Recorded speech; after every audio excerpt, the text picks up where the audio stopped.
తను వచ్చి సరే ఇప్పటి వరకు కొంత సెట్ అయ్యి, కొంత మైండ్ సెట్ సెట్ చేసుకొని కొంచెం లైఫ్ అంటే ఇది, కామ్ అయ్యి తర్వాత నా మీద డిపెండ్ అయ్యి పిల్లలు అంటే ఫైనాన్షియల్ గా అంటలేను నేను.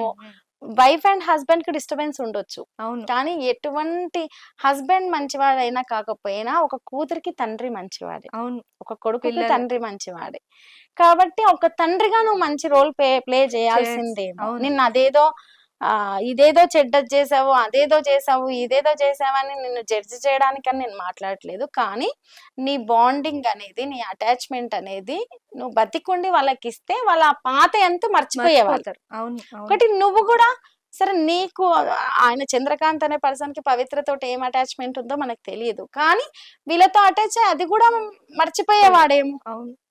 తను వచ్చి సరే ఇప్పటి వరకు కొంత సెట్ అయ్యి, కొంత మైండ్ సెట్ సెట్ చేసుకొని లైఫ్ అంటే ఇది,